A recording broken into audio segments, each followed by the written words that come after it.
الحمد للہ رب العالمین والعاقبۃ للمتقین والصلاة والسلام علی خاتم الانبیاء والمرسلین اما بعد اعوذ باللہ من الشیطان الرجیم بسم اللہ الرحمن الرحیم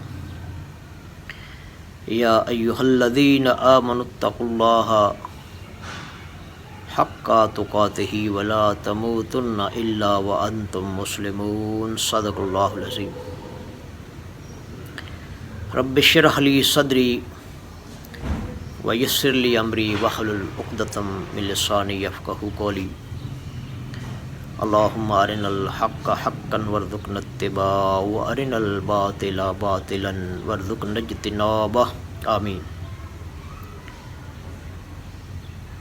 معزز سامعین اور ناظرین، السلام علیکم ورحمۃ اللہ وبرکاتہ۔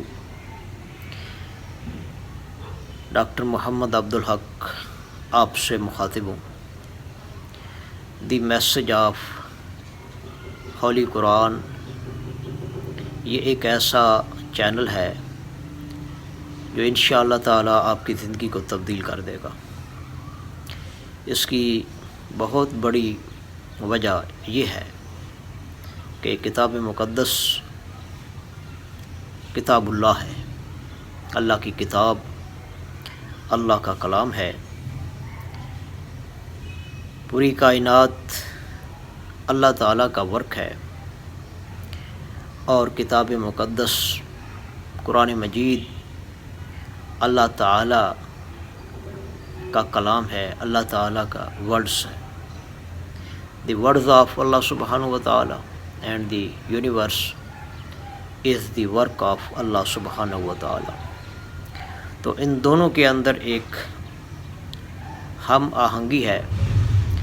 اگر اس کائنات کے اسرار و رموز کو جاننا ہے، اگر اس کائنات کو سمجھنا ہے، اس کے اندر غور و فکر کرنا ہے، تو اللہ تعالیٰ کی کلام قرآن مجید کو غور و فکر کے ساتھ پڑھنا ہوگا، سمجھنا ہوگا، سیکھنا ہوگا، اس کی گہرائی میں اترنا ہوگا۔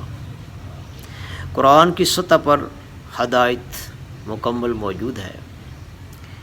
خزانے جو موجود ہیں اس کے اسرار اور رموز کے، اس کائنات کے اندر جو پنہاں بہت بڑے بڑے خزانے موجود ہیں، اس کے راز اس کتاب مقدس کے اندر موجود ہیں۔ کتاب مقدس قرآن مجید فرقان حمید اللہ تعالیٰ کا ناپیدا کنار سمندر، علم کی اتھاہ گہرائیوں کا ایک سمندر ہے، اور یہ اللہ کی صفت ہے، اللہ کا کلام ہے، جو جناب محمد رسول اللہ صلی اللہ تعالیٰ علیہ وسلم پر تقریباً 23 سال کے عرصہ کے اندر نازل ہوا۔ یہ کتاب مقدس قرآن مجید فرقان حمید ہماری کامیابی کا ضامن ہے۔ یہ کل قیامت والے دن اگر آج پریکٹیکلی اس کو ہم سینے کے ساتھ لگا کر رکھیں گے تو یہ ہمارے حق میں شفاعت کرے گا، ہمارے حق میں جھگڑے گا۔ لیکن اگر اس کو ہم نے اگنور کر دیا تو پھر قیامت والے دن یہ اللہ کے سامنے ہمارے خلاف گواہی دے گا۔ کتاب مقدس قرآن مجید یہ لوگوں کے لیے ایک بیان ہے، ھذا بیان للناس، اور شفا ہے، ہدایت ہے، نصیحت ہے، رحمت ہے مومنین کے لیے۔ سبحان ربک رب العزت عما یصفون وسلام علی المرسلین والحمد للہ رب العالمین۔